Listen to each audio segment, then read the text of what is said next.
Izvinjaj, si morao ti Silvija Poleto? Jesam, kako ste me prepoznali? Pa gledao sam tvoj film. A kako se ti zoveš? Dragan Stanojević iz Kragujevca. Dragan Stanojević? Iz Kragujevca, tako? Da. A ti si najbolji radnik u Kragujevcu, u Zavodu Crvena zastava, u opštini Kragujevac i ako se ne varam u Šumadijsko-Pomoravskoj regiji. Da. Šta je bilo neko takmičenje ove godine i bio Sve je bilo takmičenje metalničkih radnika, Zavoda Crvena zastava, onda opštinsko takmičenje Kragujevca i regionalno takmičenje Šumadijsko-Pomoravlja. I koliko je tu bilo ukupno radnika? Pa ovom takmičenju, finalnom takmičenju je prethodilo masovno takmičenje radnika, mislim, koje traje nekako 6 mjeseci. U tom masovnom takmičenju je učestvovalo oko 26.000 radnika. Poslije ovog masovnog takmičenja svoji ovori su predlagali radnike koji će da idu, mislim, u finalno takmičenje.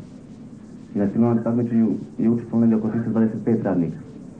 Tako da sam ja na tom finalnom takmičenju postigao titulu najboljeg metalca Zavoda Crvena zastava, normalno opštine Kragujevac i regiona Šumadije-Pomoravlja. Ti si po zanimanju inače zavarivač? Da, po zanimanju zavarivač. To je bilo u konkurenciji 8, da tako To je u konkurenciji bilo 8, mislim, metalskih zanimanja. I ja sam od tih 8 metalskih zanimanja skupio, mislim, najviši broj poena na teoretskom i praktičnom delu i proglašao za najbolji metalca. Reci mi, inače, kojim povodom ovdje u Beogradu? Evo se sam ovdje da kupio nešto za decu, neke životinjice, ribice. Silvija, šta predlažeš da Draga kupi svojim mališanima?